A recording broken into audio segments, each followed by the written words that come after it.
പാഠം 1 പറവകൾ പാറി. ഈ പാഠത്തിൽ നമ്മൾ പക്ഷികളെക്കുറിച്ചാണ് പഠിച്ചത് അല്ലേ? ഒരുപാട് പക്ഷികളുടെ പേര് അല്ലെങ്കിൽ പക്ഷികളെ തിരിച്ചറിയാനാണ് നമ്മൾ ഈ പാഠത്തിൽ നിന്ന് പഠിച്ചത്. കുറേ പക്ഷികളെ തന്നിട്ട് ആ പക്ഷികൾ ഏതാണെന്നുള്ളത് നമ്മൾ വരച്ച് യോജിപ്പിക്കാനുള്ളൊരു ചോദ്യം നമുക്ക് ഇതിൽ നിന്ന് പ്രതീക്ഷിക്കാം. അപ്പം ഞാൻ കുറച്ച് പക്ഷികളുടെ പേര് ഇവിടെ എഴുതിയിട്ടേക്കാണ്. കോഴി, പ്രാവ്, തത്ത, മയിൽ, മൂങ്ങ, കാക്ക എന്നിങ്ങനെ. ആദ്യത്തെ പക്ഷി ഏതാണ് നോക്കുക. അപ്പം മൂങ്ങ ഏതാ? മൂങ്ങ എന്ന് എഴുതിയിടത്തേക്ക് നമ്മളിങ്ങനെ വരയ്ക്കണം. അടുത്തതായിട്ട് നമ്മൾ ആ പക്ഷി ഏതാ? അടുത്ത പക്ഷി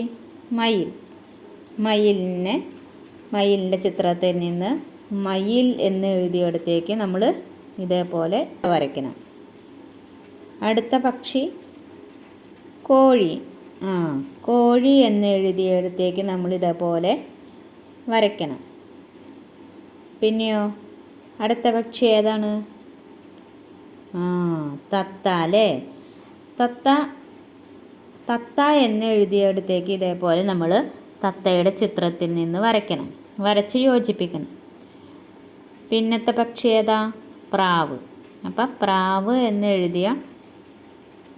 എഴുതിയിടത്തേക്ക് നമ്മൾ എന്ത് ചെയ്യണം? പ്രാവിൽ നിന്ന് വരയ്ക്കണം. അടുത്ത പക്ഷിയുടെ ചിത്രം ഏതാ? കാക്ക. അപ്പോൾ കാക്കയിലേക്ക് വരയ്ക്കണം.